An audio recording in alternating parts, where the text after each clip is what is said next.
40 motorcycles. Engines cut simultaneously. The silence hits like a fist. Main Street, Ashwood, Ohio lies empty under Saturday morning light.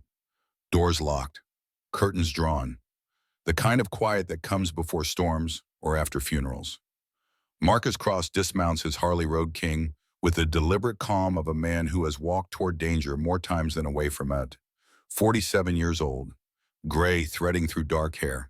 A scar bisects his left eyebrow where shrapnel kissed him in Kandahar and decided to leave a permanent reminder. His leather vest bears the patch, Iron Brotherhood, Pittsburgh chapter. President. Behind him, 39 brothers and sisters remain mounted, still as statues cast in chrome and leather. A wall of conviction stretching the length of 3 city blocks. Hammer walks, boots on pavement, no hurry. Warriors learned patience in places where impatience meant body bags. 3 days earlier, the world looked different. Wednesday night in Maggie's diner parking lot smells like every working-class sanctuary in America. Coffee gone bitter on the burner. Motor oil seeping from the garage next door. Bacon grease thick enough to taste. The kind of smell that means home to people who have known too many places that were not. Ethan Porter sits on the curb, 16 years old.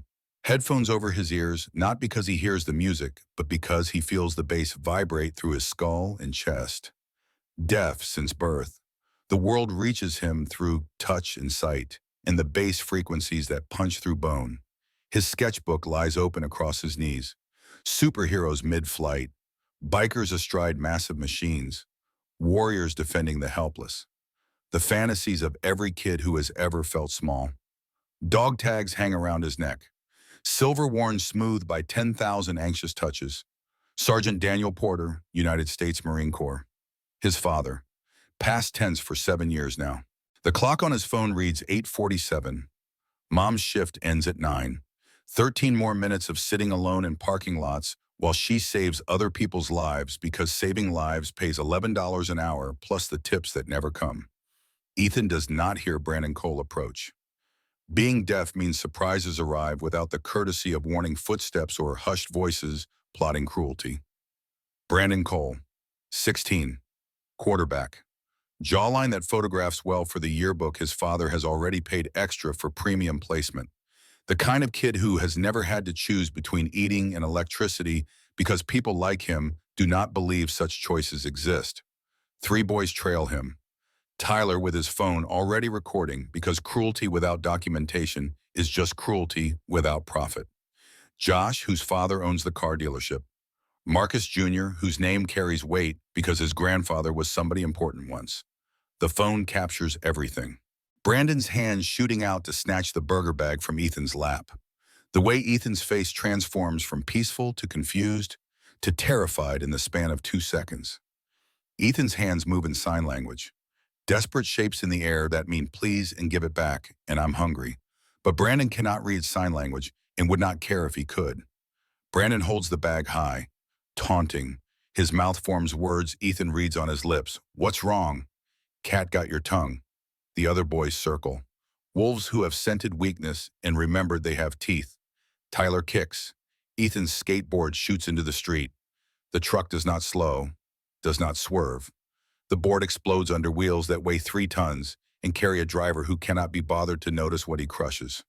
Josh shoves. Ethan stumbles backward, arms windmilling, the kind of off-balance panic that makes bodies feel like they belong to someone else. Brandon dumps the burger onto pavement, wrapper splitting. Meat and lettuce and pickles scattering like shrapnel from an explosion too small to matter to anyone except the person at ground zero. Brandon's boot comes down, stomps, once, twice, grinding food into asphalt until it becomes a stain instead of a meal. Ethan tries not to cry, tries so hard his jaw aches with the effort of holding back what wants to break free. But when Tyler zooms the camera close enough to count his eyelashes, the tears come anyway because 16-year-old bodies have not yet learned how to weaponize shame into armor. Brandon's mouth moves again. Ethan reads the words, can't even scream for help. What a loser. They walk away, still filming, still laughing. The camera captures Ethan's face wet with tears and humiliation as they disappear around the corner, already uploading the video to platforms designed to make cruelty go viral. Inside the diner, Walt Hayes stands at the window. 62 years old, Vietnam veteran, 3 tours, Silver Star recipient. The kind of man who once charged enemy positions because his brothers needed him to. He watches Ethan sit alone in the parking lot crying over ruined food and a destroyed skateboard. He turns away, does nothing. Later, he will tell himself he minded his own business. Later, he will tell himself the kid seemed fine. Later, he will invent 1,000 reasons why silence was the reasonable choice.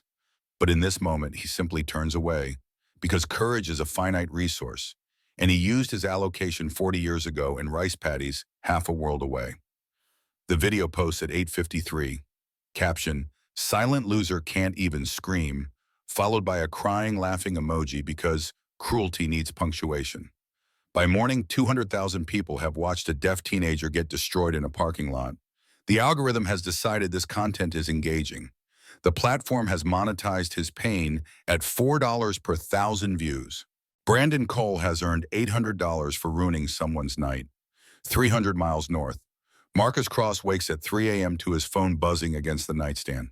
47 years of military discipline means his body rises before his mind fully engages. The message appears in the Iron Brotherhood group chat. Phoenix her name in the organization, though her government name is Rebecca Warren. 42. Former combat medic. Lost her son Kyle to bullying 3 years ago when he decided 14 years of fighting was enough and chose the permanent silence of a rope in his childhood bedroom. Her message contains a link. 4 words, this is messed up. Hammer almost scrolls past. 47 years on Earth have shown him enough cruelty that one more video seems redundant. But Phoenix never shares content without reason. Her grief has made her careful about what she asks others to witness. He clicks. The video plays. Ethan's face fills the screen. Marcus Cross has exceptional facial recognition. The kind of skill the Marine Corps trains into scout snipers who need to identify targets at distances where human beings become suggestions of shape and shadow. He can catalog a face in seconds, store it in memory, recall it years later with the clarity of a photograph. He knows this face, not because he has seen this specific person before, but because he has seen this exact configuration of features. The jawline, the way the eyes sit slightly deeper in the skull, the particular angle where cheekbone meets temple. The coffee mug slips from his hand, ceramic shatters against kitchen tile. Brown liquid spreads across grout lines like blood across sand. Those eyes, that face, the way the kid holds himself even while crying, trying to maintain dignity when dignity has been stripped away. Marcus knows that face because he watched it take its last breath 7 years ago in a field hospital in Kandahar province, Afghanistan, while mortar fire turned the night into a percussion section of death. Sergeant Daniel Porter. The flashback arrives without permission. Post-traumatic stress does not ask for consent before hijacking consciousness. Kandahar. Forward Operating Base Scorpion. July 2018. Temperature 112 degrees during the day. 90 at midnight. The kind of heat that makes blood feel like syrup in the veins. Marcus hears the mortar rounds before he sees them. That particular whistle that means incoming. That specific tone that separates close from catastrophic. He starts to move. Combat reflexes taking over. But Daniel moves faster. 30 feet becomes 20, becomes 10. Daniel running full speed, not away from the impact point, but toward Marcus, who has not yet processed that he is standing exactly where the mathematics of trajectory and gravity have decided to deliver high explosives. Daniel does not think, does not calculate, does not weigh his life against Marcus's life and find them equivalent.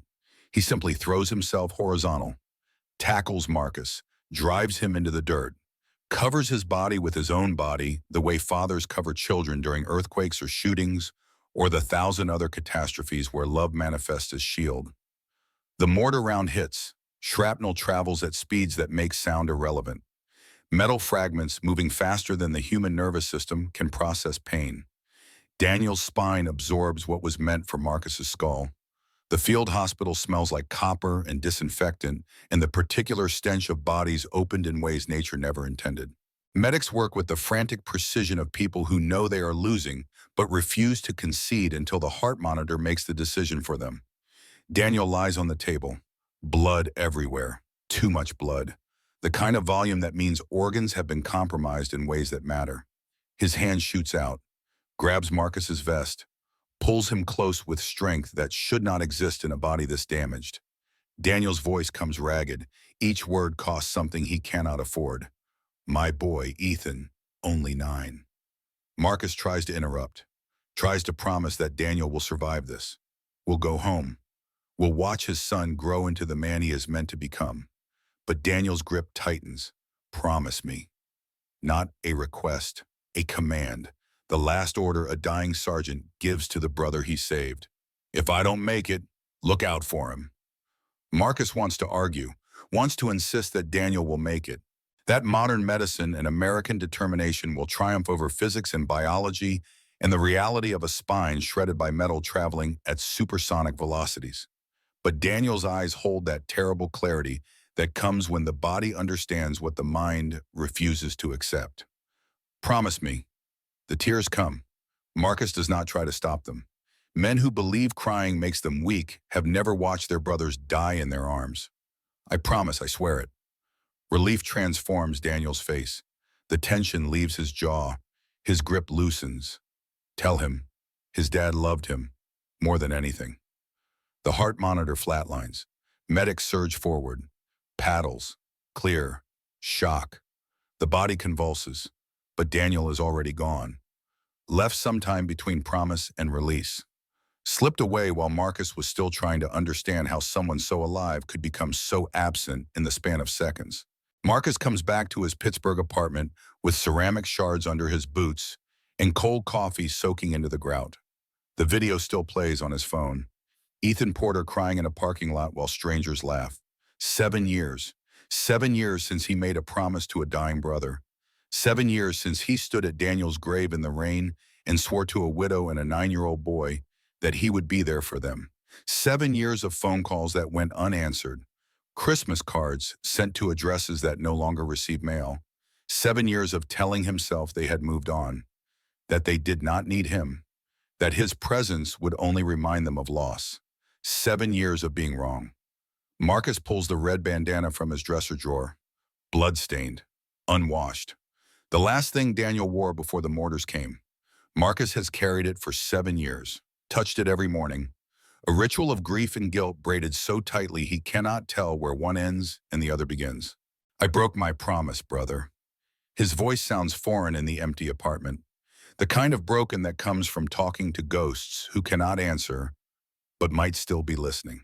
He opens his laptop, types with 2-finger precision, Ashwood, Ohio, population 32,000, 4 hours by interstate, far enough to be a different world, close enough to reach before sunset. The Iron Brotherhood group chat explodes across his screen, messages arriving faster than he can read them. Ironside asking where, Phoenix asking when, Preacher asking why, Viper asking how many, Raven asking what they need to bring. 47 members across Pennsylvania, Ohio, and West Virginia. Veterans and teachers and mechanics and nurses. People who chose the brotherhood of the road over the isolation of conventional living. People who understand that family is not blood, but choice. That loyalty is not given, but earned. That showing up is the only currency that matters when someone needs you. Marcus types his response, "Brothers, I need you. It's time to ride." He attaches Ethan's photo. Not the video, the photo, a screenshot of Ethan's face, dignified, before the humiliation, before the tears, the way he looks when cruelty has not yet arrived. He writes the truth. Daniel Porter saved his life in Afghanistan, died doing it, made him promise to look out for his son. 7 years later, the son is being destroyed online while strangers profit from his pain. The responses arrive within minutes. Variations on the same theme. Count me in. We ride Saturday. For the kid. For Daniel. Nobody rides alone. Within 2 hours, 40 members have confirmed. Some need to arrange childcare. Some need to request time off work. Some need to find someone to cover their shifts or feed their dogs or check on their elderly parents. But they all confirm because brotherhood is not a word. It is a verb. It is showing up when showing up is inconvenient and necessary, and the only thing that separates human beings from animals that eat their young. One message arrives from an unknown number. No name attached, no profile picture, just words, "Be careful, Hammer. Ashwood has secrets. People there don't want outsiders asking questions." Marcus types back, "Who is this?" The message shows as read. No response comes. The typing indicator never appears. He stares at the warning, considers it, dismisses it. Secrets are just truth waiting to be discovered. And he has been afraid of worse things than small-town conspiracies.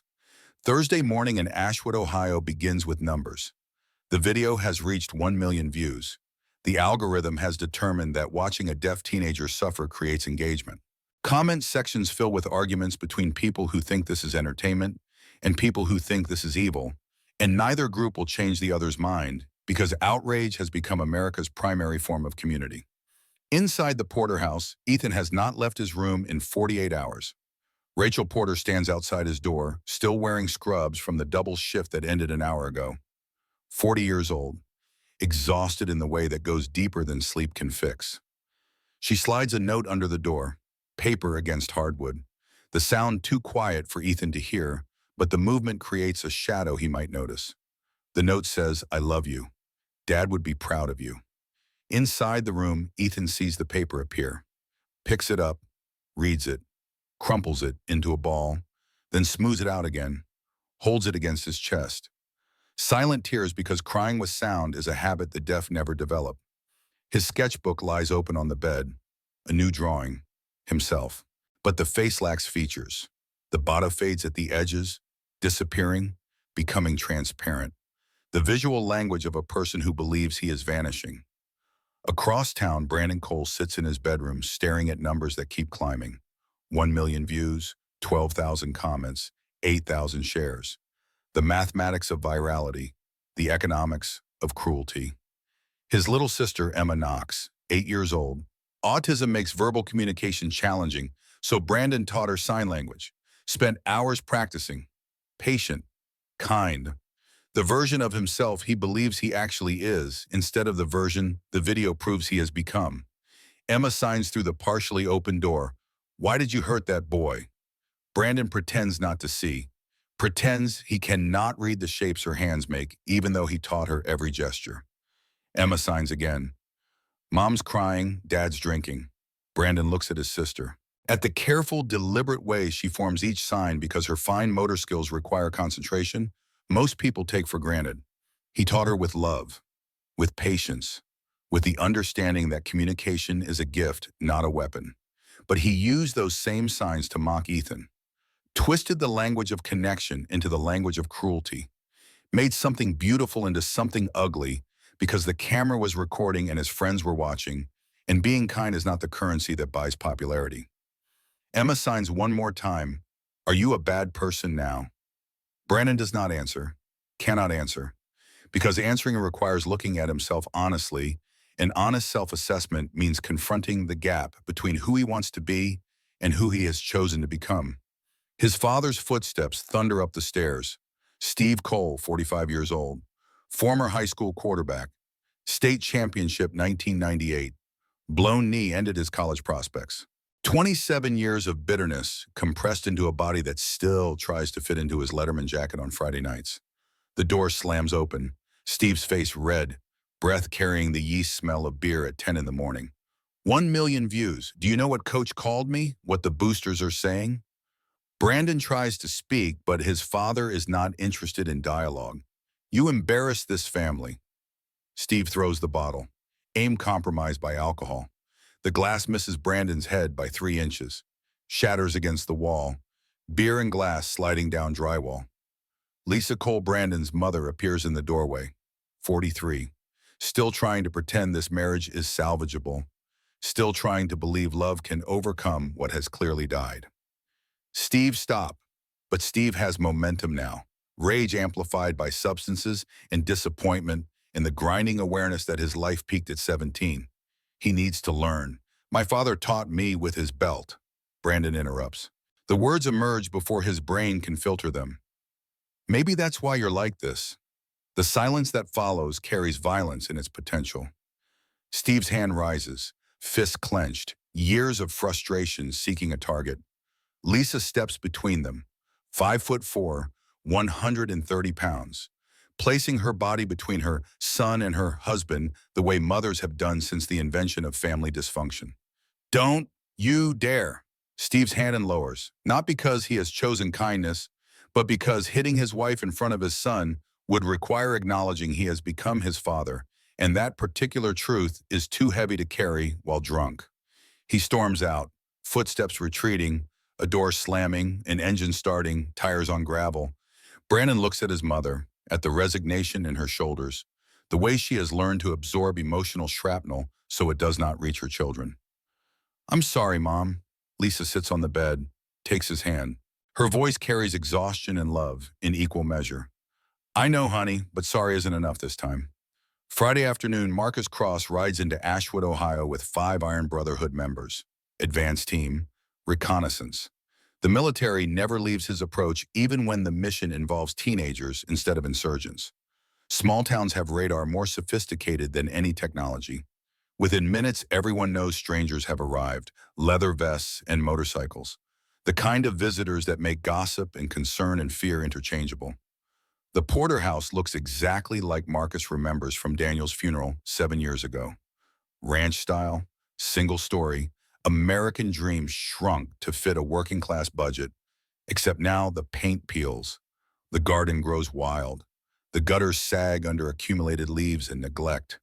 The visual language of a family that has used all its energy surviving and has none left for maintaining appearances. Marcus dismounts, straightens his vest, takes the kind of breath men take before walking into situations that might explode. He knocks. Rachel Porter opens the door. Scrubs still on, dark circles under her eyes deep enough to hold shadows. She stares at him. Recognition arrives slowly, memory reconstructing a face she last saw at her husband's funeral, while grief made everyone look like strangers. Hammer, his road name. The nickname Daniel gave him after watching Marcus solve a mechanical problem by hitting it with a hammer until it worked. The kind of affection that survives death. Recognition transforms into something sharper. Anger rising the way it does when grief finds a target. Where the hell have you been? The question is not curiosity, it is accusation.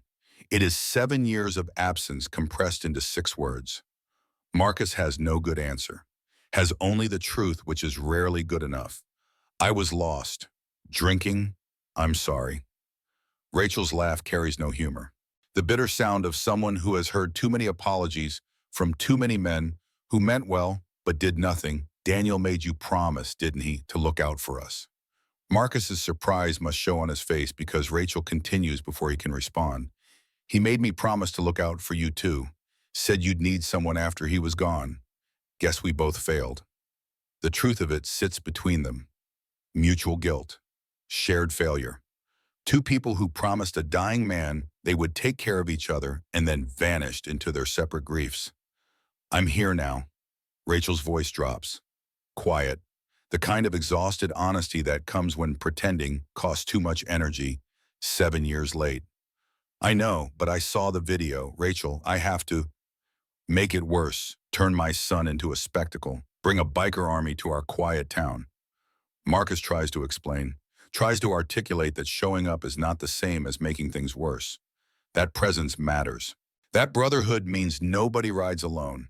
But Rachel cuts him off, her voice raw with the kind of anger that is really fear wearing a leather jacket. He is alone because everyone who said they'd be there wasn't. The truth lands like a punch. Marcus has no defense, no justification, only the awareness that she is right. That promises made to dying brothers do not expire after 7 years of silence.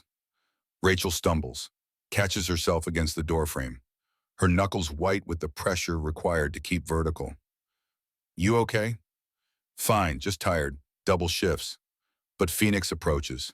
Rebecca Warren, 42, nurse practitioner, former combat medic, has learned to read bodies the way priests read scripture.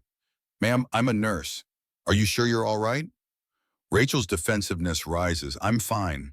But her hands shake, a slight tremor, the kind that indicates something systemic, Something chemical.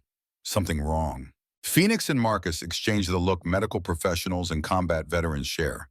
The silent communication that says this person is not fine, and we need to figure out what they are not telling us. Inside the house, Marcus sees pill bottles on the kitchen counter. Labels facing away. The universal signal of someone hiding medication from people who ask questions. Rachel shows him her phone. The messages scroll endlessly. Death threats, house photographs, comments about her son that use language no parent should have to read. It started yesterday after I defended Ethan online. Marcus reads them, each one worse than the last. Suggestions about drowning, about silence being permanent, about freaks not deserving to live. The anonymous cruelty of people who believe screens make them untouchable. Who's doing this? I don't know. Police said there's nothing they can do. No direct threats, just terror. Marcus's jaw clenches, combat mode activating. The part of him that learned in Afghanistan that some situations require more than words. Where's Ethan? His room. Hasn't come out in 3 days. Marcus stands outside Ethan's door. Knocks. Waits. The kind of patience learned from watching Daniel interact with his son all those years ago. Never forcing. Always present. The door cracks open. Ethan peers through the gap. Defensive. Scared. The wariness of someone who has learned that strangers bring pain. Marcus kneels. Gets to eye level. The gesture Daniel taught him. That making yourself smaller makes others feel bigger. That respect begins with posture. He pulls dog tags from under his vest, Daniel's tags, the ones he has carried for 7 years waiting for this moment, even though he did not know he was waiting. Ethan's eyes widen. He recognizes them, has seen them in photographs, in videos of his father, in the memories that fade a little more each year until 9-year-old recollections become teenager uncertainties. Marcus signs. The gesture's unpracticed. Learned from YouTube videos at 3 in the morning when insomnia and guilt made sleep impossible. His fingers form the words, "Father, save my life." Ethan reads lips and signs simultaneously. The dual processing of someone fluent in multiple languages. "You knew my dad." Marcus nods, pulls out his phone, shows the photograph he has carried for 7 years. Daniel and Marcus, Afghanistan, desert camouflage. Smiling, the kind of brotherhood that transcends blood. Ethan's tears start. "He talked about you, said you were the toughest guy he knew." Marcus feels his throat tighten, the particular ache of grief arriving unannounced. He was wrong. Toughest guy I knew was him. And the second toughest looks like you. Ethan shakes his head. The self-loathing of teenagers who believe the worst things said about them must be true. "I'm not tough, I'm a loser." The video proves it. Marcus chooses his words carefully, the way Daniel would have. The way brothers teach each other to be better than they believe they can be. That video proves kids are cruel. "You got back up. You're still here. That's tough." He offers the dog tags, the final transfer, the promise kept after 7 years of breaking it. "These belong to you now." Ethan hesitates, reaches out, takes them. The weight of memory and metal combined. He looks at Marcus with something that might become hope if given time to grow. "Will you tell me about him?" Marcus smiles, the first genuine smile in years. "Every story I got." The doorbell interrupts. Rachel answers. Standing on the porch is a woman who looks like federal government distilled into human form. 38, professional suit. The kind of intensity that comes from believing rules matter.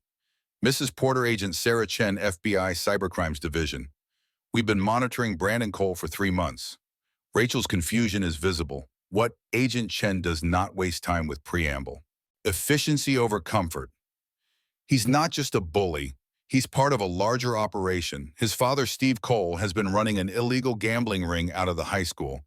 Brandon's videos are coded messages to customers. Marcus steps into view. What does this have to do with Ethan?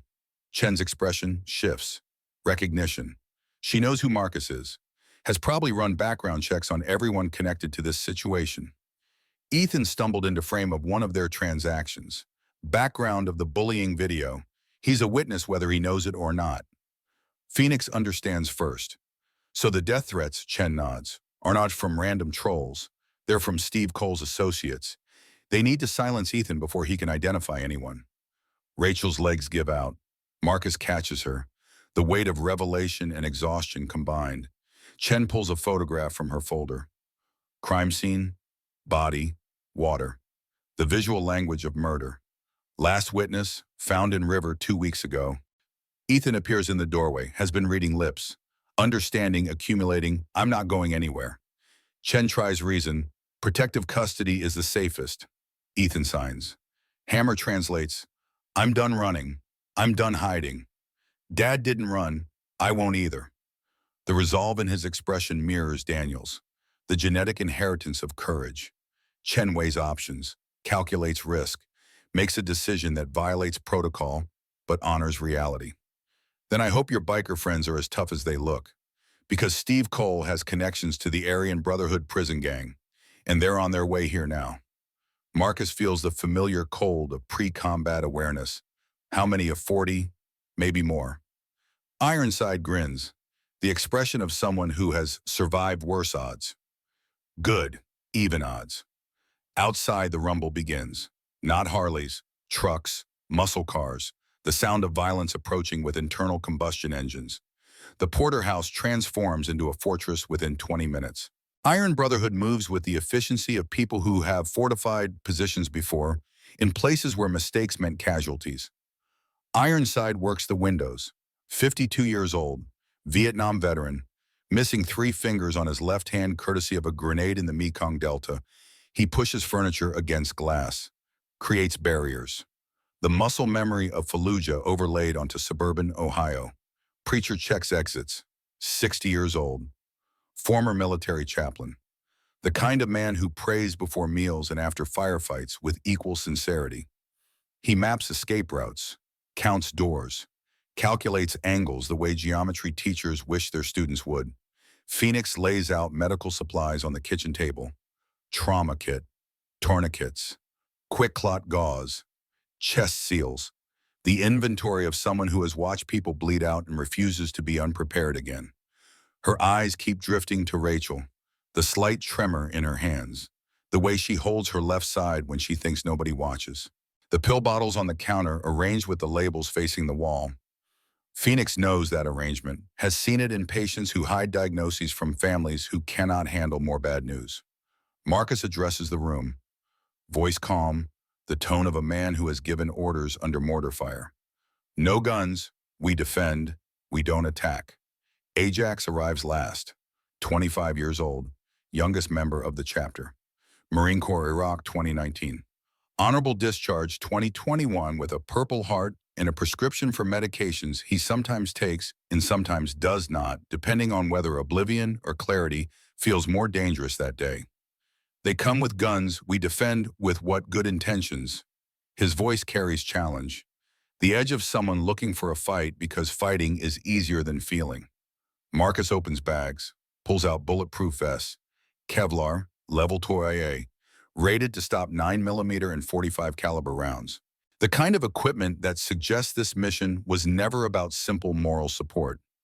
Discipline, training, and the fact that we're right. Ajax scoffs. Right don't stop bullets, Hammer. No, but these do. Marcus tosses him a vest. Ajax catches it. Fingers trace the pattern where ceramic plates sit. His breathing changes, becomes shallow. The physiological response to memory unbidden.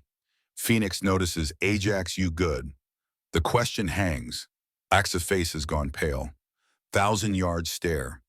The look of someone no longer present in this kitchen, but somewhere else entirely. Iraq. Night patrol. The explosion that came from a parked car nobody thought to check. Rodriguez, 23 years old from El Paso, stumbling backward. Chest torn open. So much blood. Ajax's hands trying to stop arterial spray that does not care about pressure or training or the desperate prayers of someone watching their best friend die. Ajax. Phoenix's voice sharper. Medical authority cutting through fugue state. He blinks, returns. To the porterhouse kitchen. To concerned faces. To the weight of Kevlar in his hands. Yeah, just reminds me.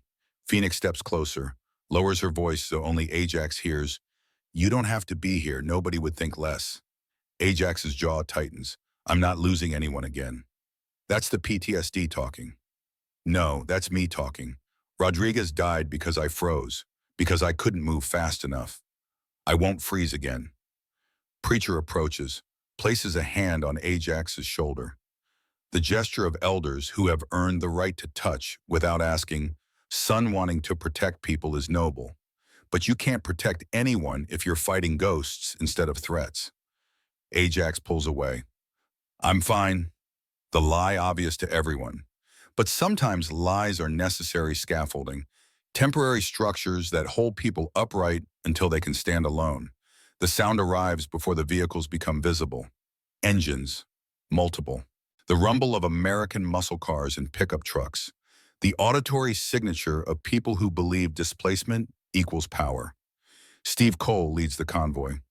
12 trucks, 40-plus men. Iron Brotherhood prison gang members mixed with local muscle. The kind of alliance that forms when profit and prejudice discover common ground. They park, surround the house, box formation. The tactical instincts of people who have done violence before and expect to do it again. Steve emerges from his truck, 45, drunk. The particular combination of substances and rage that makes men dangerous in stupid ways. He lifts a megaphone. The theatricality of someone who believes volume equals authority. Rachel Porter, your kid saw something he shouldn't have. Hand him over. Nobody gets hurt. Marcus steps onto the porch, alone, the deliberate exposure of someone confident in his positioning. Can't do that. Steve's face reddens, veins visible in his temples. Who the hell are you? A friend. You're that biker from the video, the dead guy's buddy. Marcus's voice drops, becomes cold. The temperature where steel breaks. Daniel Porter. Say his name. Steve waves dismissively. The contempt of someone who has never valued anything he could not monetize. Don't care about names, care about loose ends. The kid's a loose end. He's 16 years old. And a witness. So unless you want to join him in the river. The sound begins low, motorcycle engines. But from every direction simultaneously. North, south, east, west. 40 Iron Brotherhood members emerge from positions nobody noticed them taking. From behind the Steve's trucks, from rooftops, from alleys, from the tree line beyond the backyard. Surrounding the surrounders. The classic counter-ambush technique taught in every military manual and executed perfectly by people who learned on battlefields before applying it to parking lots. Ironside's voice carries amusement. You were saying about rivers. The engine rumble becomes physical. Vibration through ground, through chest cavities, through the bones of people who suddenly realize they have miscalculated odds.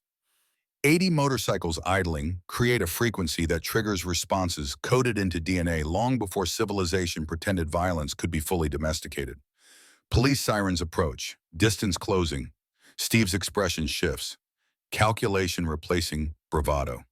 When authority arrives, whoever appears more threatening loses regardless of who started the confrontation. When cops get here, who they gonna believe, upstanding businessman or biker gang? Marcus gestures. Agent Chen steps forward, FBI badge held high. The federal trump card, Steve Cole, you're under arrest for racketeering, money laundering, witness intimidation, and conspiracy to commit murder. Steve's laugh sounds forced.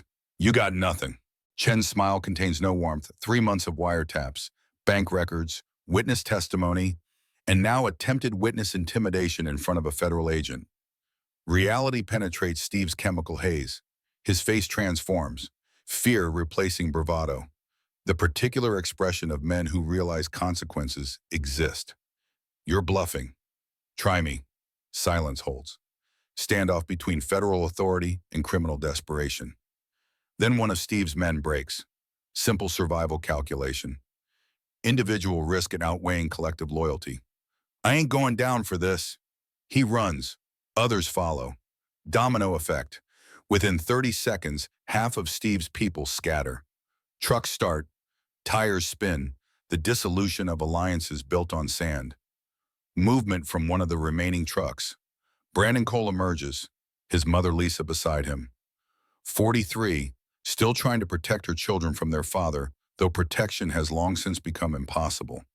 Brandon walks forward, shaking, each step requiring courage he did not know he possessed. Toward Ethan, standing on the porch watching the chaos. Steve's voice rises, "Brandon, get back here." "No, Dad." The word hangs, simple, monosyllabic, revolutionary. The first time Brandon Cole has refused his father anything that matters. "What did you say?" "I said no." Brandon crosses the invisible line between family loyalty and moral clarity. Stands in front of Ethan. His hands move. Sign language. Imperfect. The gestures of someone still learning but trying. "I'm sorry, I was wrong. I hurt you." Ethan stares, stunned, reading the signs and the lips simultaneously, processing the impossibility of his bully apologizing in the language of the deaf. "Why now, huh?" Brandon's voice breaks. "Because I just found out my dad's a criminal, and I don't want to be like him anymore." He pulls out his phone, opens the recording app, days of evidence, his father planning violence, calling gang members, coordinating witness intimidation, the digital paper trail that prosecutors dream about. Brandon hands the phone to Agent Chen. "I recorded everything. Dad planning to hurt Ethan, the gang members he called, all of it." Steve moves, lunges, not thinking, just reacting. Muscle memory from a lifetime of solving problems with physical dominance. His hand reaches for Brandon's throat. Ajax intercepts, moves faster than someone his size should. Training overriding conscious thought. He grabs Steve, redirects momentum, slams the older man into the ground with controlled violence. The technique of someone who knows how to hurt without killing and chooses the latter. Ajax's face hovers inches from Steve's. Voice low, dangerous. The tone of someone speaking from a place beyond reason. "Bad dads don't get to hurt their kids anymore. Not on my watch." But something shifts in Ajax's expression. His grip tightens, beyond restraint, into punishment. Steve's face turning colors that indicate oxygen deprivation. "Ajax," Marcus's voice sharp, command tone. "Let him go." Ajax does not respond, does not appear to hear. His eyes vacant, seeing something else, someone else. Not Steve Cole, but every man who ever hurt someone weaker. Every father who used fists instead of words. Every bully who discovered children make easy targets. "Ajax," preacher's hand on his shoulder. "Son, you're killing him." The words penetrate. Ajax releases, stumbles backward, looks at his hands like they belong to someone else. The trembling starts. Full body. The aftermath of adrenaline meeting trauma. Police arrive. 6 squad cars. Chief Dawson emerges. 55. Career law enforcement.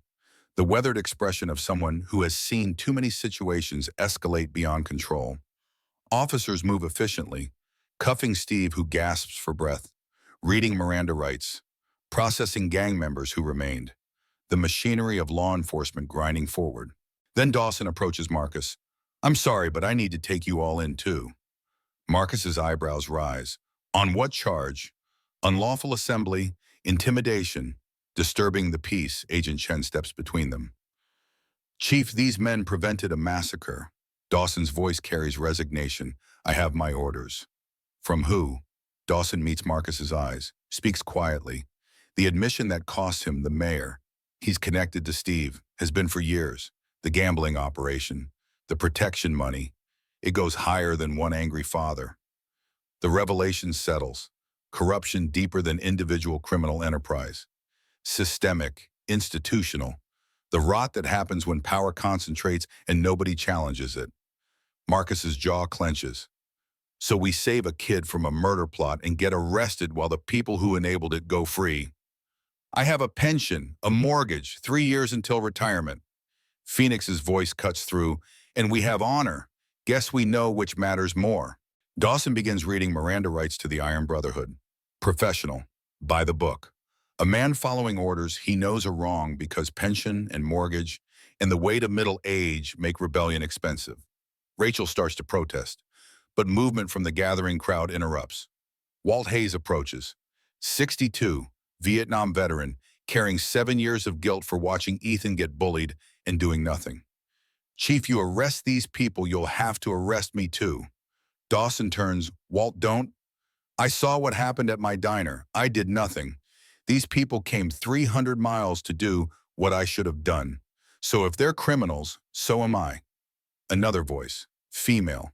The high school English teacher, arrest me too. Then a mother with 2 children.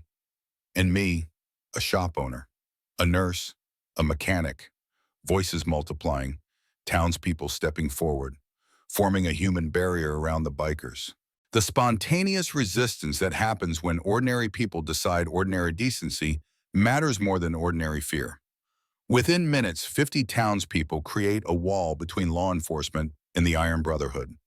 Dawson looks at his deputies, looks at the crowd, sees his town fragmenting in real time, makes a calculation that prioritizes peace over politics.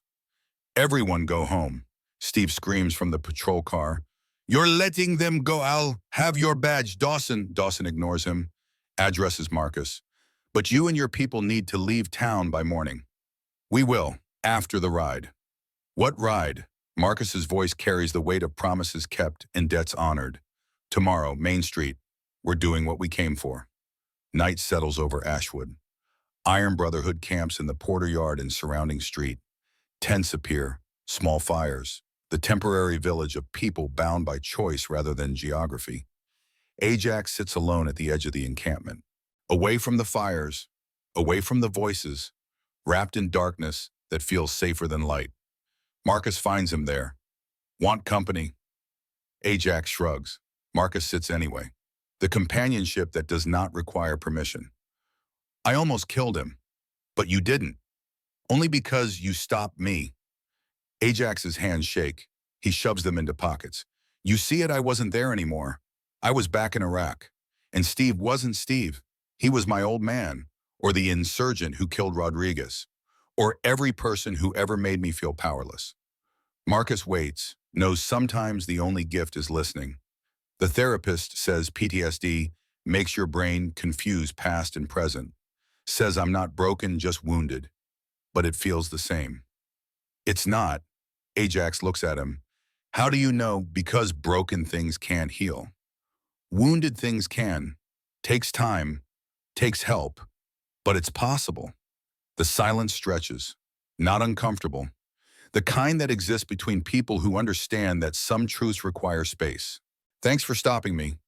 That's what brothers do. Inside the house, Rachel makes coffee. The ritual of hospitality even during crisis. Phoenix enters, sits at the kitchen table without asking. The presumption of medical professionals who recognize fellow caregivers. You're sick, Rachel's hand still on the coffee pot. How did you know? Phoenix gestures to the pill bottles. Oncology medications. The way you hold your side. The tremor in your hands when you think nobody's watching.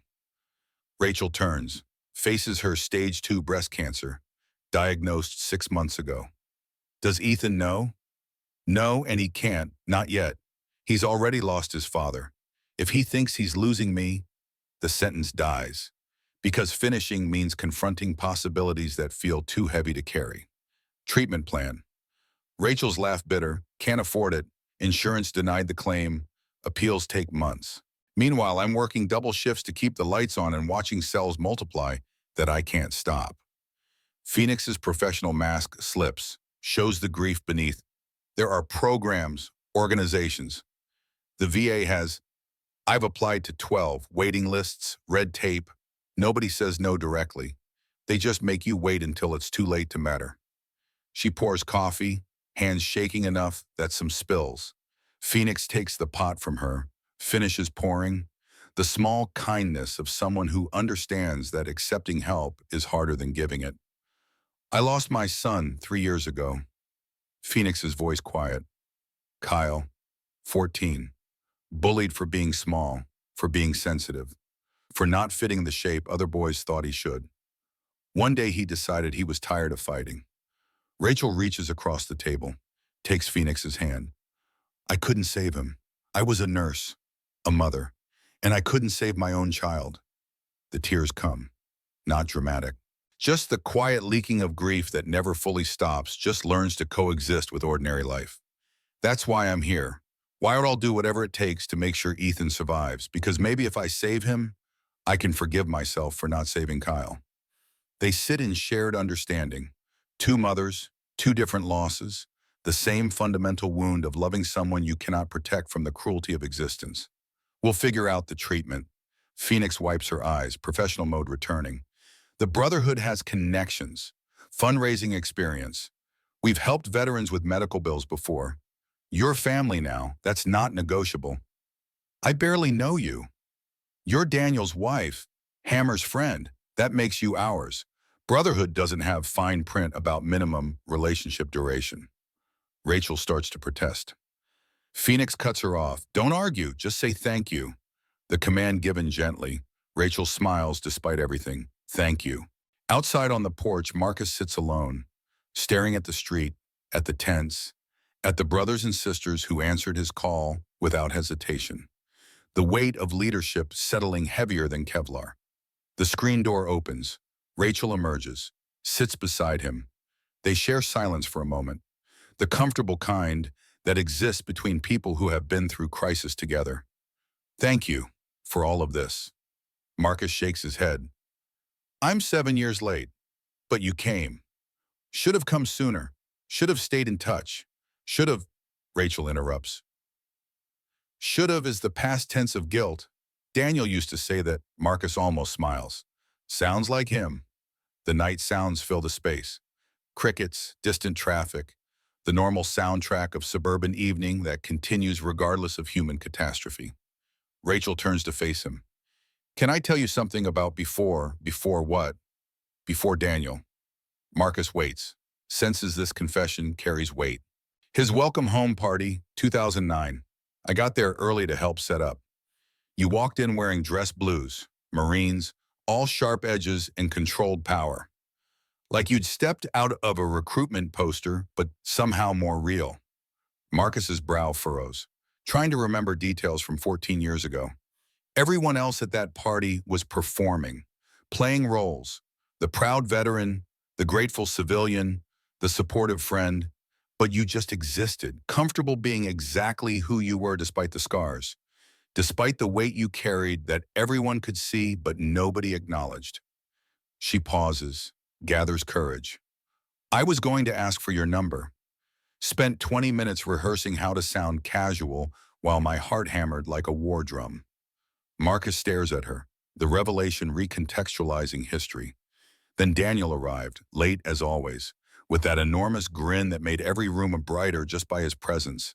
And he had this light, this uncomplicated joy, like he'd survived war without letting it touch the essential goodness at his core. Rachel's voice cracks. And I looked at you, saw you light up when you saw him, saw the brotherhood there, the love, and I thought if Daniel's your brother, then I want to know him too. The tears come now, not dramatic, just the quiet acknowledgement of roads not taken. So I chose him. And God, Marcus, I loved him. So much, never regretted it. Not for a second while he was alive. She wipes her eyes. But he's gone. 7 years gone. And you're here, and I keep wondering if this is betrayal or blessing.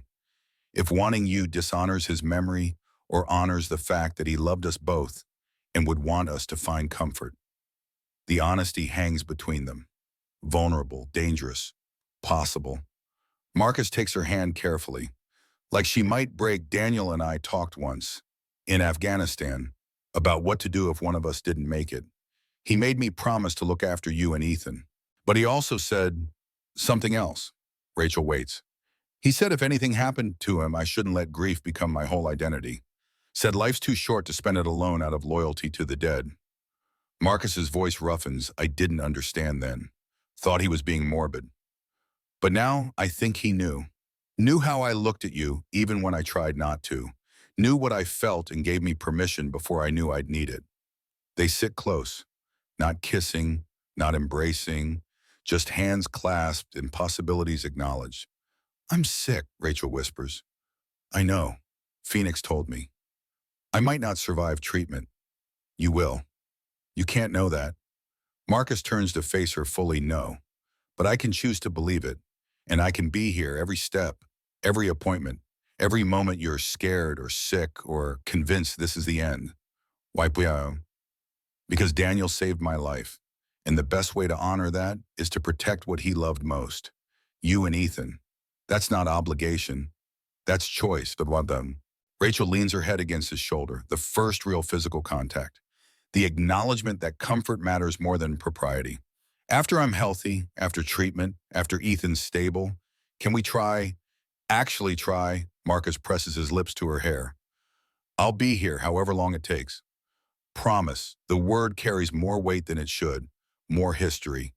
I kept my promise to Daniel. Even if I was late, I'll keep my promise to you. On time this time. They sit in gathering dark, hands clasped, breathing synchronized. The foundation of everything that might come after, built on the ruins of everything that came before. Inside, Ethan practices signs with Emma, Brandon's little sister. 8 years old, autism makes communication challenging, but ASL provides structure her mind appreciates, shapes with meaning, rules with consistency. Emma signs, "You're nice." Ethan signs back, "You're nice too." Brandon watches from the doorway. His sister and his former victim finding common language. The possibility of redemption made visible in small hands forming careful shapes. Brandon approaches, "Can I try?" Ethan nods, patient, willing to teach. The generosity of someone who has been taught that forgiveness is not forgetting, but choosing not to let harm define the future. Brandon signs slowly, "I'm learning, it's hard." Ethan corrects his hand position. "Everything hard at first. Keep practicing." "Will you help me teach me properly?" Ethan considers. The calculation of risk against benefit, trust against caution, the impossible math of determining whether people can change or just pretend long enough to be forgiven. 1 hour, twice a week, we see if you're serious. Brandon's relief visible. "Thank you, I won't waste your time." We see. The conditional acceptance, not friendship, not yet, but the possibility of movement towards something that might eventually resemble it. Behind Maggie's diner, the alley smells like grease and refuse. Ajax finds himself there. Cannot remember walking. Just arrived. The dissociation that happens when past invades present and erases the boundary between them. He presses his palms against brick, focuses on texture, temperature, the grounding techniques the therapist taught him, finding present through sensation. Footsteps approach. Ajax tenses, combat reflexes activating. "Easy, brother," preacher's voice. Calm, non-threatening. "Just me." Ajax exhales. "Can't trust my own brain anymore. 1 minute I'm fine. Next I'm ready to kill someone who isn't even the enemy." Preacher leans against the wall beside him. "Mind if I tell you about Vietnam?" "You don't talk about Vietnam." "No, I don't, but maybe it's time." The night settles around them. Preacher's voice takes on the cadence of confession. "I was 22, chaplain. Thought my job was saving souls. Turns out it was holding kids while they died, screaming for their mothers in languages I didn't speak." Ajax listens, recognizes the shape of trauma in another voice. "After I came home, I couldn't be around people. Couldn't tolerate noise. Couldn't sleep without nightmares. Spent 2 years believing I was irredeemably broken. What changed? I stopped trying to be who I was before. Started accepting who I'd become. The war changed me, made me harder, more aware of evil, less trusting of easy answers. But it also made me appreciate small kindnesses, made me value presence over perfection, made me understand that showing up matters more than having all the answers." Preacher turns to face Ajax. "You're not broken, son. You're a warrior with wounds that haven't finished healing." "There's a difference." Ajax's voice cracks. "Doesn't feel different." "No, it doesn't. But feelings aren't facts. And the fact is you saved that kid today, stopped a criminal, protected people who needed protecting. The PTSD came after, tried to hijack your victory, but you're still here, still fighting. That's not broken. That's courageous." The words settle, not fixing anything, but making the weight slightly more bearable. "How do you keep going when your own brain's the enemy?" Preacher's smile sad. "Same way you eat an elephant, one bite at a time." one day at a time, surrounded by people who remind you who you are when you forget. They stand in the alley, two veterans separated by decades but united by the understanding that some wars never fully end. They just become part of the landscape you learn to navigate. Saturday morning arrives cold and clear. 6 a.m. and the Iron Brotherhood assembles on Main Street. 40 bikers, leather vests, American flags mounted on handlebars. Discipline and formation, not aggression. Ceremony. Marcus addresses them, voice carrying in the quiet morning. Today we ride for Daniel Porter, for Ethan Porter. For every kid who's been bullied and abandoned, we ride with honor, no violence, no intimidation. We show this town that strength and presence and commitment matter more than might. 40 voices respond in unison. Iron Brotherhood, the ritual complete, sacred, the transformation of individuals into collective purpose. The hospital waiting room smells like antiseptic and institutional coffee. That particular blend of chemicals and desperation that marks every medical facility in America. 2 hours since the shooting, and the Iron Brotherhood fills every available seat. Leather vests against pastel walls. Tattoos beside outdated magazines about home improvement and celebrity gossip. Marcus paces, 6 steps forward. Turn, 6 steps back. The rhythm of a man who has waited for casualty reports before and hated it every time. The surgeon emerges, scrubs still on, mask pulled down. 42 years old with the exhausted competence of someone who performs miracles daily and receives complaints about parking validation. He's stable, lucky. Quarter-inch to the left, and the bullet hits the subclavian artery. He'd have bled out in minutes. Phoenix stands. Can we see him? The surgeon nods, 2 at a time. He's on pain medication, so he'll be groggy. Marcus and Phoenix enter first. The room contains machines that beep and hiss. Ajax lies in the bed, shoulder bandaged, IV in his arm. His eyes open when they approach. Dilated from morphine, but alert enough to recognize visitors. Did we win? Marcus almost laughs. Yeah, brother, we won. Ajax's grin lopsided. Good, worth it. Phoenix checks the monitors. Professional assessment, overlaying personal concern. You need to rest. Let the body heal. Body's fine, it's the head that's messed up. The honesty of someone whose pharmaceutical inhibitions have been chemically lowered. Ajax looks at Marcus. The morphine making him brave enough to say what sober caution usually silences. I saw Rodriguez when I hit the ground. Thought I was back there. Thought I was dying in Iraq. Marcus pulls a chair close. Sits. The posture of someone prepared to listen however long it takes. But you weren't. No, I was saving someone instead of watching them die. First time in 4 years, I felt like maybe I'm not just broken. Phoenix's hand finds Ajax's uninjured shoulder. You were never broken, just hurt. There's a difference. The door opens. Ethan enters with Rachel, Agent Chen behind them. The boy approaches the bed. Signs. Marcus translates, though Ajax has started learning basic ASL from YouTube videos during his insomniac nights. Thank you for saving my life. Ajax's eyes glisten. You saved mine first, kid. Ethan's confusion visible. Ajax continues. You showed me what brave looks like. Not fighting, not anger, just showing up even when scared. The words land, settle. Create the kind of understanding that transcends the gap between 25 and 16, between veteran and teenager, between damaged and healing. Ethan moves closer, offers his hand. Ajax takes it. They shake, the formal gesture of respect between warriors who recognize each other across the distance of different wars. Agent Chen approaches Marcus outside the room. We got him, the shooter, James Pollard, 2 prior convictions, out on bail for an unrelated assault charge. He talked extensively. Once he realized federal charges carry mandatory minimums, Steve Cole's entire operation is dismantled. 34 arrests across 3 counties. Years of investigation closed in a single day.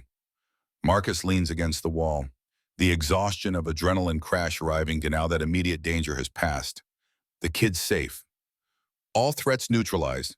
Steve Cole is facing 20 to life. His associates are competing to provide testimony in exchange for reduced sentences. The gambling ring, the witness intimidation, the attempted murder. We have enough evidence to prosecute 3 times over. Then our work is done. Chen's expression shifts. Something like admiration crosses her professional mask. Not quite. Media's requesting interviews. The video of Ajax taking the bullet has 8 million views. You're about to be famous. Marcus grimaces. Don't want fame. Too late. Biker Brotherhood saves bullied teen. The story fits every narrative people want to believe. Redemption, heroism, community. You've become symbols. We're just people who showed up. Chen hands him her card. When you're ready to tell your story properly, call me. FBI could use the positive press. And more importantly, veterans groups need to know this kind of brotherhood exists. She leaves. Marcus stares at the card, considers throwing it away, pockets it instead. Some bridges burn better after crossing. The town hall meeting convenes at 2 p.m. Saturday afternoon. Standing room only. 400 people crammed into a space designed for 200. The overflow stands outside, listening through open windows. The spontaneous gathering that happens when communities face reckoning. Mayor Richard Ashford presides. 58. Elected 3 times on promises of economic development that never materialized. His connection to Steve Cole, an open secret nobody discussed until federal agents made silence impossible. In light of recent events, I am announcing my resignation effective immediately. Murmurs ripple through the crowd, surprise mixed with satisfaction. The removal of infection before gangrene spreads. Walt Hayes stands, 62 years old, Vietnam veteran, carrying decades of silence about injustices witnessed and ignored. His voice shakes but holds, I need to say something. I'm ashamed. The room quiets, attention focusing. The gravity of public confession commanding respect. I saw what happened to Ethan Porter that night. In my parking lot, I did nothing, told myself it wasn't my business. But silence is just cowardice wearing a respectable suit. He pauses, gathers himself. The courage required for truth-telling in front of neighbors who will remember. These bikers came 300 miles because one of them made a promise to a dead brother. They risked arrest, took a bullet, showed us what integrity looks like when it costs something. Walt pulls papers from his jacket. I'm starting a fund, 10% of diner profits to ASL programs in schools. Every month, no exceptions. Who's with me? Hands rise across the room. Dozens, then scores. The momentum of collective action. Sarah Kim, the high school English teacher, stands. I'll volunteer to teach ASL, 2 nights a week, free. Michael Torres, owner of the hardware store. I'll hire interpreters for community events. Make sure everyone can participate. To Patricia Moss, family physician. Free hearing evaluations for all students. Annual screenings. 1-by-1 commitments, not grand gestures. Practical actions. The incremental construction of a different kind of community. Lisa Cole stands, Brandon's mother, 43, carrying the shame of her husband's crimes while trying to protect her children from the fallout. My son will be working as a busboy at Maggie's Diner, community service he volunteered for, learning what service means. She looks at Walt. If you'll have him. Walt nods. Everyone deserves a chance to be better than their worst day. The aphorism settles. Simple. True. The kind of wisdom that sounds obvious only after someone speaks it aloud. Rachel Porter remains seated, silent, watching her town transform itself in real time. The collective guilt converting into collective action. Not perfect, but movement in a direction that matters.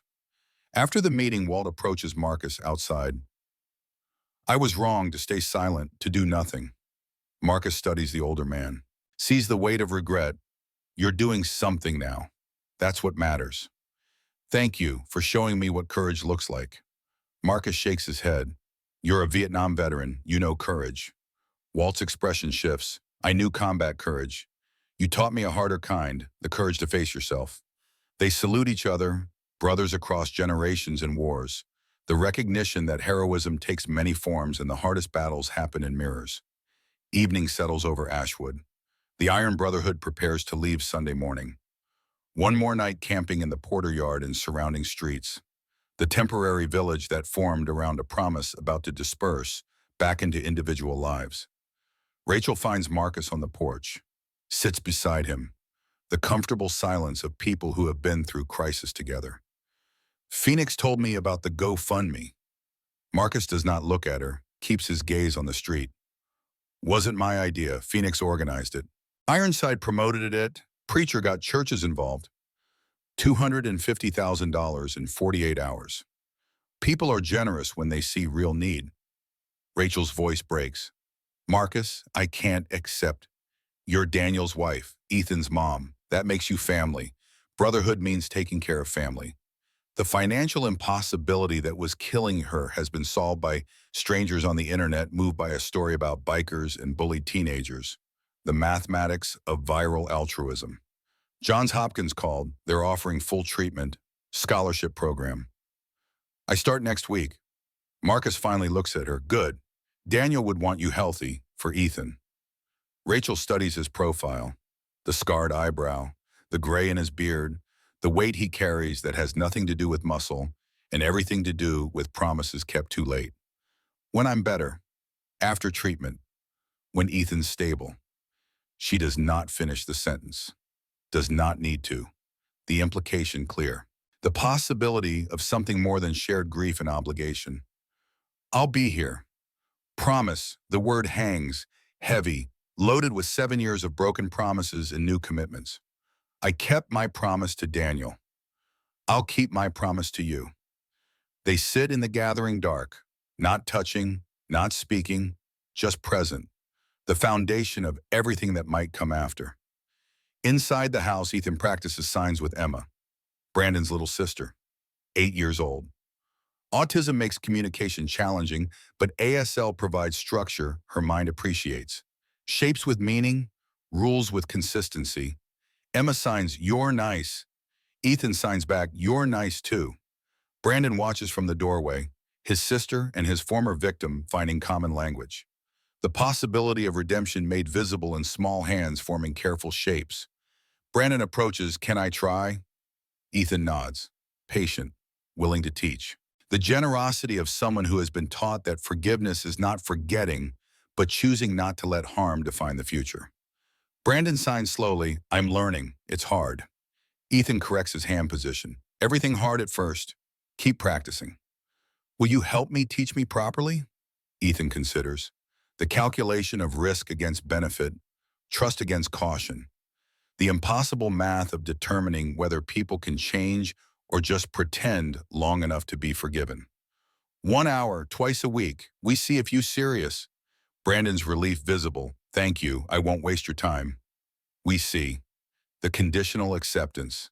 Not friendship, not yet, but the possibility of movement towards something that might eventually resemble it. Sunday morning arrives cold and clear. 6 a.m. and the Iron Brotherhood makes final preparations. Tents coming down, bags packed. The practiced efficiency of people who live partially nomadic lives. The town gathers to watch them leave. Different atmosphere than Friday's arrival. Not fear, gratitude. The collective acknowledgement that something changed here. That these strangers became catalysts for transformation the town needed, but could not initiate alone. Children ask for autographs. Parents take photographs. The documentation of witness. Evidence that heroes exist outside comic books and movie screens. Walt Hayes approaches Marcus with a bag. Heavy, the weight of more than physical contents. For the road, sandwiches, coffee, the good stuff, not the sludge I serve paying customers. Marcus takes it, appreciate it. "No, I appreciate you for kicking my ass without throwing a punch." They embrace, brief, masculine. The kind of hug that communicates volumes while maintaining the pretense of casual affection. Ajax emerges from the house, arm in sling, discharged against medical advice because hospitals feel like cages, and he has never been good at staying anywhere he does not want to be. He finds Ethan in the yard. "Got something for you." Ajax pulls a patch from his vest.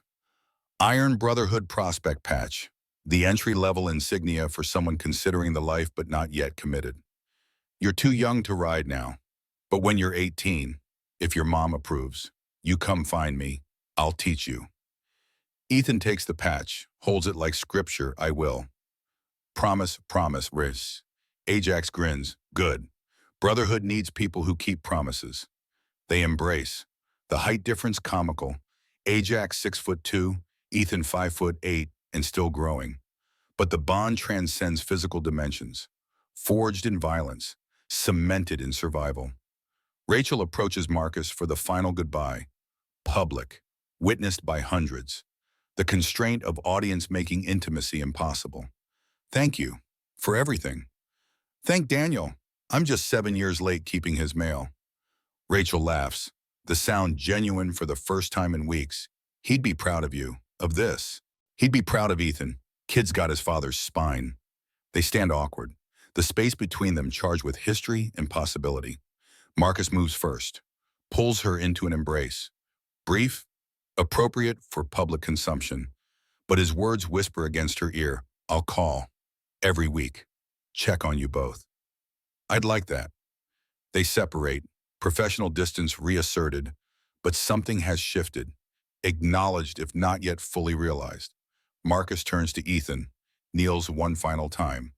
The gesture that has defined his presence here. The physical manifestation of respect given freely. Keep those dog tags safe. Ethan signs always. Will I see you again? Marcus signs back. Still imperfect, but improving. Try to stop me. He removes the red bandana from his wrist. Daniel's blood-stained bandana, carried for 7 years. The last physical piece of his dead brother. Your dad wore this, now you. Ethan hesitates. But it's yours. No, it was never mine to keep, just to carry until I could give it back. The transfer of relics, the passing of inheritance from temporary guardian to rightful heir. Ethan ties the bandana around his wrist, the red fabric bright against his skin. They embrace, the kind of hug that communicates what words cannot. Gratitude and grief and hope intermingled. The complexity of human connection that defies simple categorization. 40 bikers mount their motorcycles. Engines start. The roar synchronized, but this time not menacing. Musical, the soundtrack of promise kept and honor restored.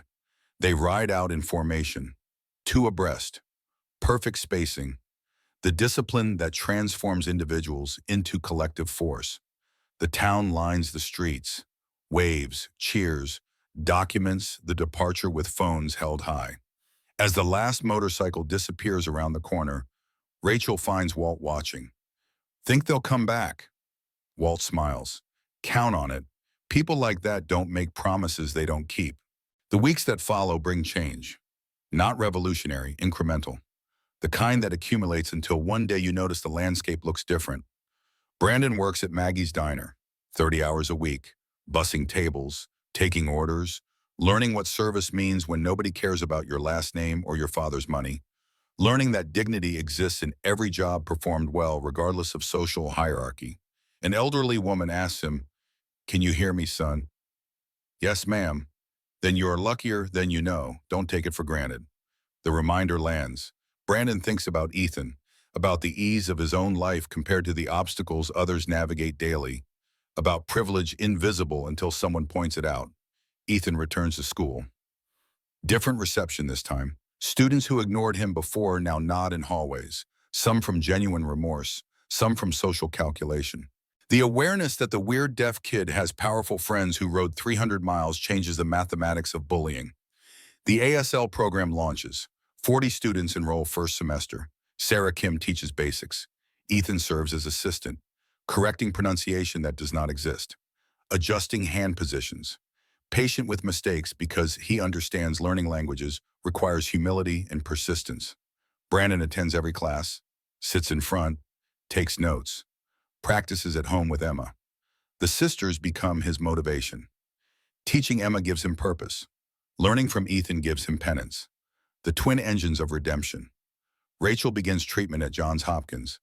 Chemotherapy, radiation. The systematic poisoning of cells with the hope that cancer dies faster than the body carrying it. Phoenix drives her to appointments, sits through infusions. The silent support of someone who understands that presence matters more than words. Marcus calls weekly. Tuesday evenings, 7 p.m., the consistency of ritual. They talk about Ethan's progress, Rachel's treatment, small victories and setbacks, the accumulation of ordinary life that feel extraordinary after crisis. Sometimes the calls last 5 minutes, sometimes an hour, the duration mattering less than the keeping of promises. The demonstration that showing up continues even when cameras stop recording and internet attention moves to fresher tragedies. Ajax begins teaching self-defense classes at the by Tuesdays and Thursdays, free for veterans with PTSD, the transformation of his own trauma into tool for helping others navigate theirs. He talks openly about Rodriguez, about Iraq, about the nightmares that still come but have become manageable rather than consuming. A young Marine asks him, "Does it get better?" Ajax considers, chooses honesty over comfort. Not better, different. You learn to carry it without it carrying you. The months accumulate. Fall becomes winter, becomes spring. The ordinary passage of time that feels miraculous only to people who thought they might not survive to see it. Rachel's scans come back clear. No evidence of disease. The oncologist uses careful language, talks about remission, not cure, 5-year survival rates. The statistical hedging that acknowledges medicine's limits while celebrating its victories. She calls Marcus, "I'm cancer-free." The silence on the other end lasts long enough. She checks if the connection dropped. Marcus, his voice thick. Daniel's watching. He's so damn proud. They both cry, separately, connected by technology and grief and the stubborn refusal to let tragedy have the final word. Summer arrives. Ethan turns 17. The birthday marked not with parties, but with a letter.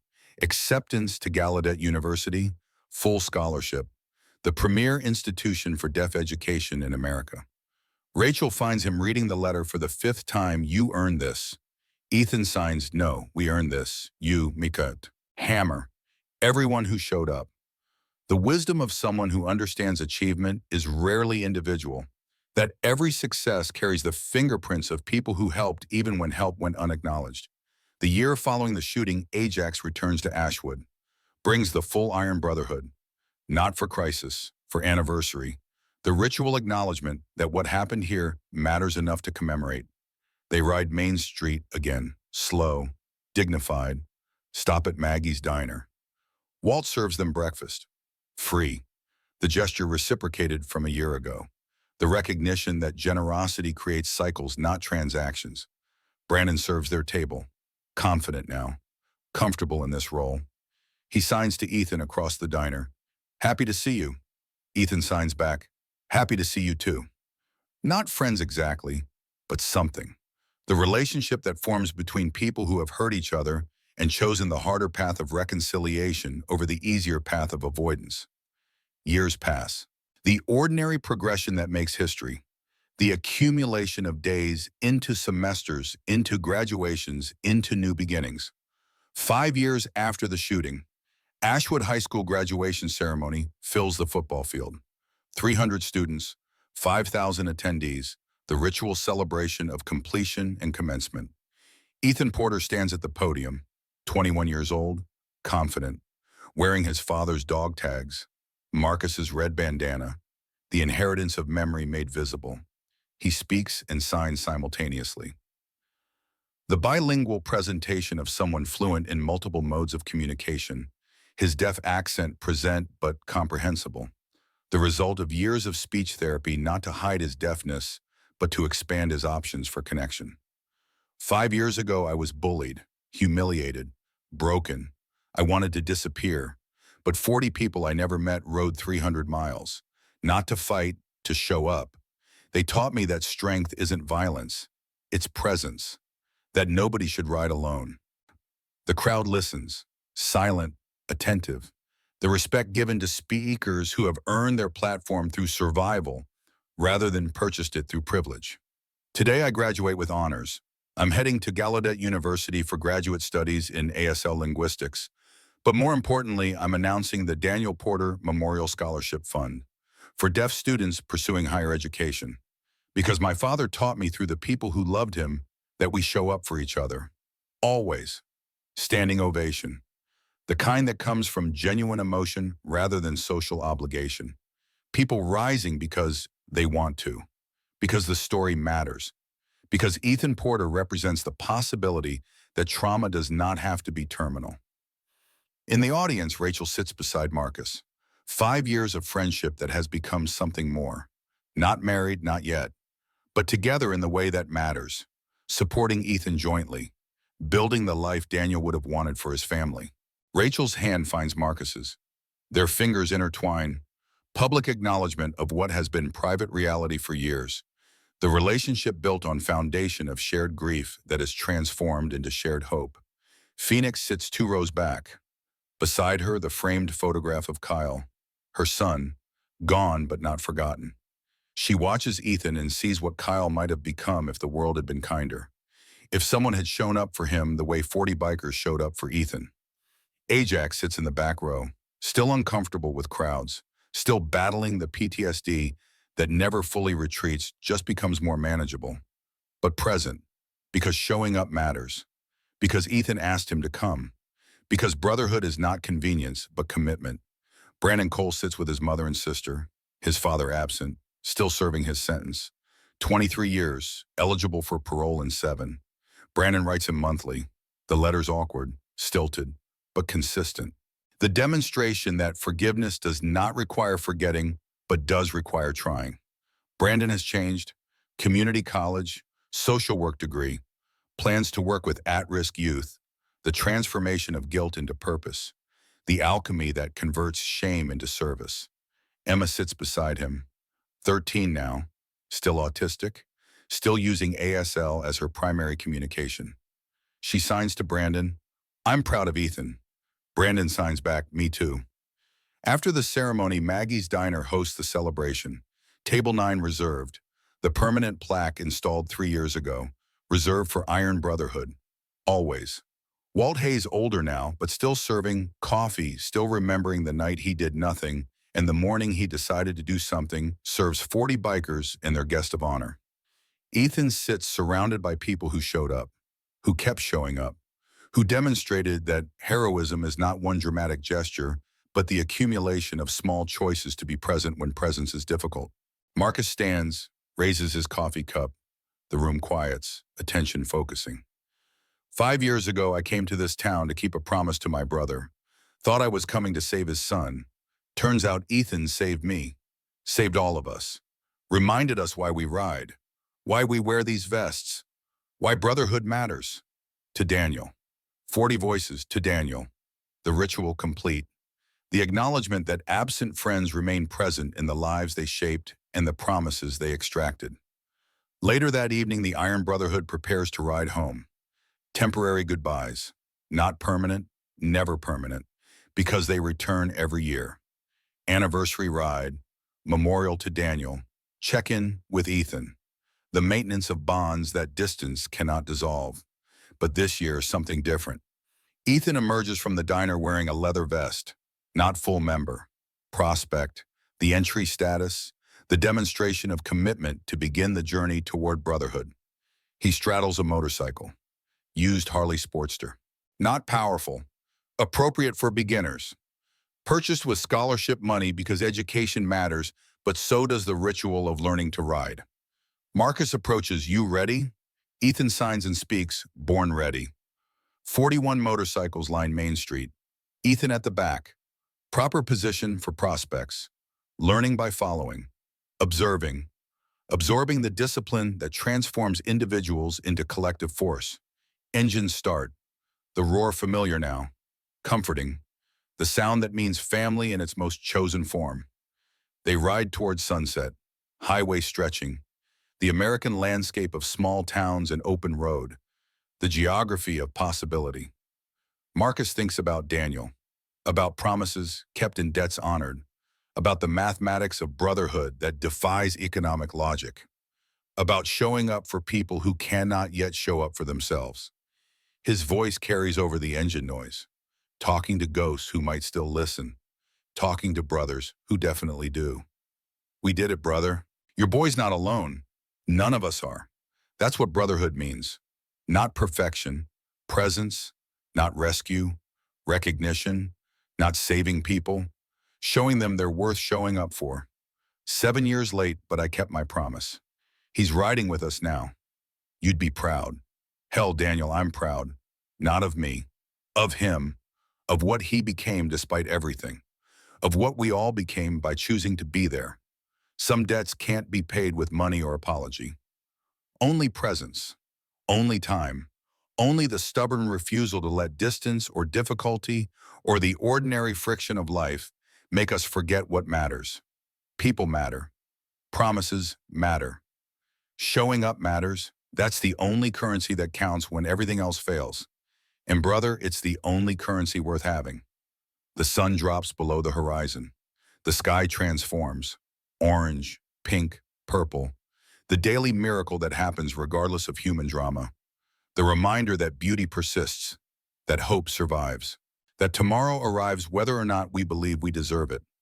41 motorcycles ride toward darkness becoming light, the headlights cutting paths through gathering night, the collective movement forward, the refusal to stay still when motion remains possible. Behind them, Ashwood grows smaller, but not gone, never gone.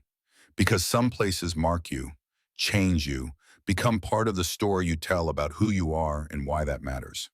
Ahead, the road continues.